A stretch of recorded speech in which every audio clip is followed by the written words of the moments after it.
السلام عليكم البنات، كي دايرين؟ لاباس عليكم؟ كي دايرين مع الصحه؟ كنتمنى انكم كلكم تكونوا بخير وعلى خير. نهار جديد ان شاء الله مع وصفه اللي غادي تكون عباره على بريوش بدون دلك بدون بيض، سهله اقتصاديه وكتوجد بسرعه.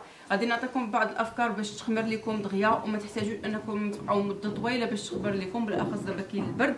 المهم هذا هو البريوش غادي نقدم لكم، كيجي خفيف شوفوا وكيجي ساهل ودغيا كيتحضر. كنتمنى ان هذه الوصفه هذه تنال اعجابكم. بلا ما نطول عليكم خليكم تابعوا معايا المكونات وطريقه التحضير. ما تنساوش تشتركوا في القناه وكذلك تضغطوا على الجرس باش دائما توصلوا بالجديد وفرجه ممتعه.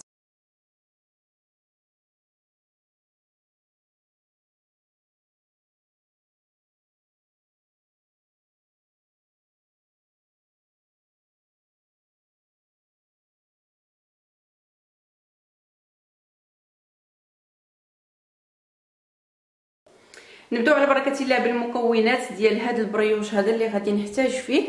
عندي هنا 300 غرام ديال الدقيق، غادي نحتاج معاه ياغورت مسوس فيه 110 غرام.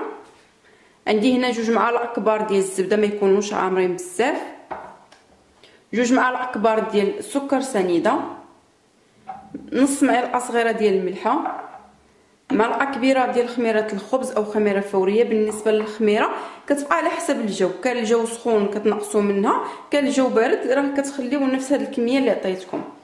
هنا عندي فاني فيها 7 غرام ونص، عندي خماره فيها 8 غرام، وغادي نحتاج الماء دافي باش نجمع هاد العجينه. صافي هادو هما المكونات اللي غادي نحتاج. ندوزو على بركه الله في طريقه التحضير. البنات هنا عبرت 400 غرام ماشي 300، 400 غرام ديال الدقيق. غادي ندير عليه فاني،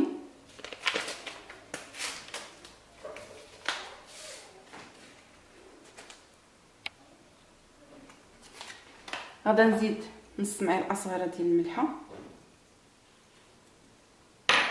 سكر سنيده حيت غنديروا هاد البريوش حلو. بنفس الطريقه الا بغيتو ديروا شي بريوش مالح، يعني في بلاصه السكر غادي ديروا معلقه صغيره ديال السكر والملح تزيدوا الكميه. غادي ندير هنا خميره الخبز، خميره الحلويات،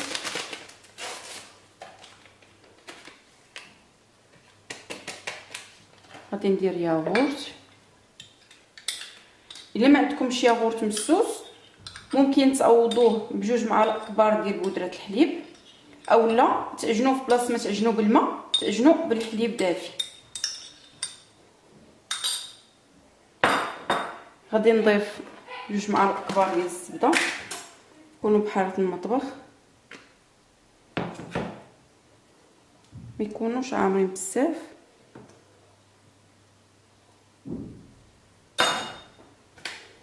صافي وغادي نعجن كلشي بالماء دافي. بسم الله.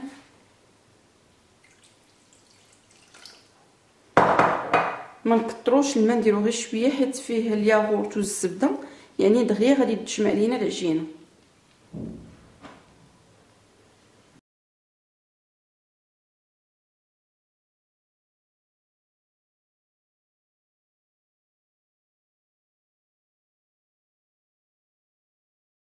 صافي البنات هانتوما العجينه ديالي كتكون كتلصق في الايدين، راني ما دلكتهاش غير جمعتها. المهم حاولت ان المكونات كل حاجه تدخل مع بعضياتها. غادي نغطيها دابا ونخليها تخمر حتى كيتضاعف الحجم ديالها، وديك الساعه نرجع معكم ان شاء الله. المهم غادي نغطيها بالسلوفان. هانتوما البنات انا راه سخنت الفران وطفيته ودخلت ليه العجينه باش دغيا تخمر ليا. دابا غادي نقول لكم كيفاش غادي ندير. هانتوما راه دغيا خمرات، شفتوا وسخونه. المهم انا سخنته وطفيت عليه. هانتوما غادي ندير ليه بحال هكا،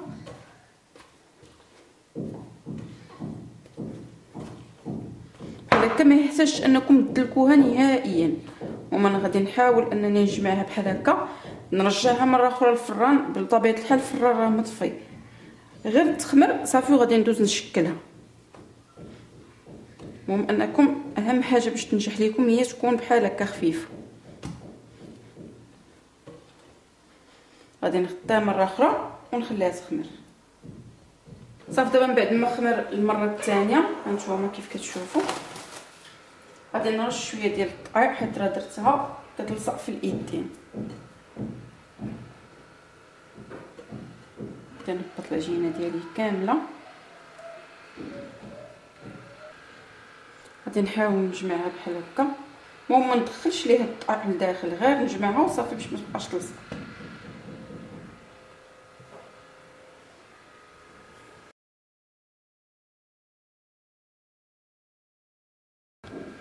غادي ندوز دابا نقطعها.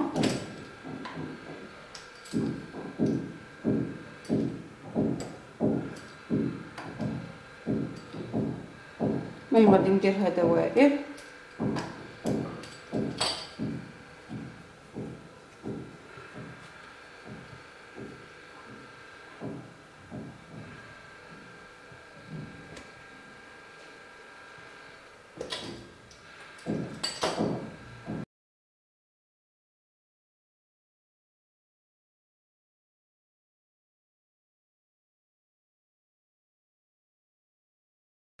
دابا غادي ناخذ هذا المول هذا، حيت انا درت كميه العجينه كثيره شي شويه، غادي ندير من وسطو هذا الكاس، حاولوا تكون في الوسط، وغادي ندهنو بالزبده كامل، غندهنو مزيان.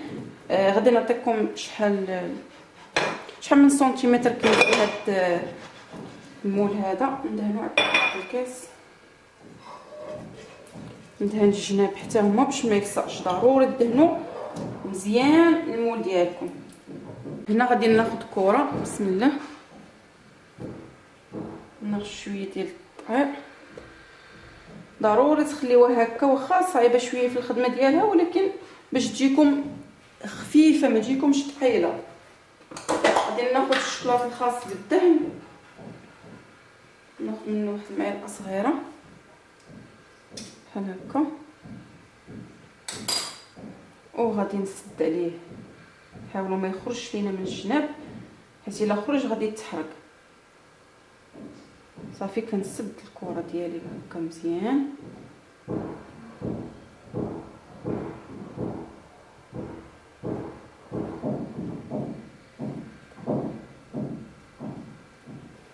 هانتوما شفتوا، وغادي نحطها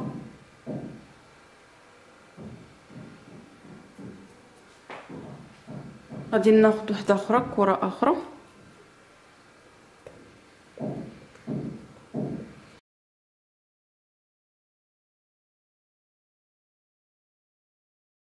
صافي البنات. انا من بعد ما درتهم هنا غادي ندخلها للفران. دابا الفران كيف سبق ليا ذكرت راه غير مسخناه شويه وطفيته، غادي نغطيها وندخلها تخمر ونرجع معكم ان شاء الله. صافي دابا من بعد ما خمرات غادي ناخذ هنا صفر ديال البيضه، زدت عليه شويه ديال القهوه سريعه الذوبان، وغادي نخلطهم وندهنهم من الفوق.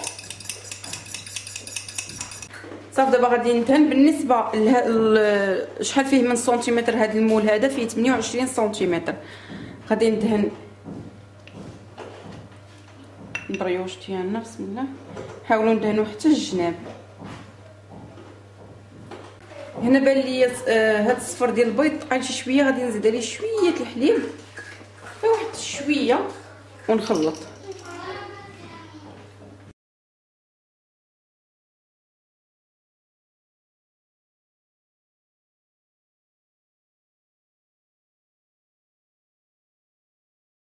غادي نرش شويه ديال اللوز ايفيلي، ممكن ديروا الشوكولاط حبيبات، ممكن ديروا اللوز مهرمش اولا كاوكاو، المهم اللي بغيتو نتوما.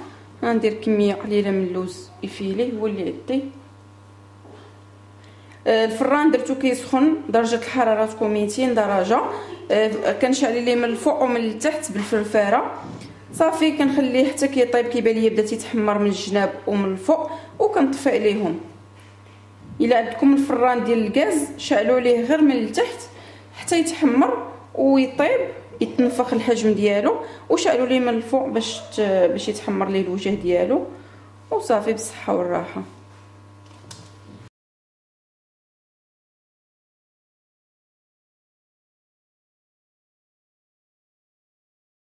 ها هو من بعد ما طاب البريوش ديالنا، ما خداش وقت كثير، تقريبا ما بين 10 دقائق حتى ل 15 دقيقه، غير العافيه تكون مجهده. ها هو وجد. هانتوما كيف كتشوفوا راه مازال سخون. ان شاء الله فاش يبرد غادي نقطع لكم تشوفوه كيف كيجي من الداخل وكيجي عالي. هانتوما شفتوا راه كانوا غير كرات صغار ولاو يعني تنفخوا ولاو كبار. غادي نقلبوا دابا في شي طبسيل. هانتوما البنات ها هو راه تقلب بسهوله. دابا غادي نقلبوه في الطبسيل ديال التقديم.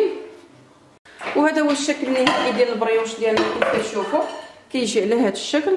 هانتوما كيجي خفيف. شوفوا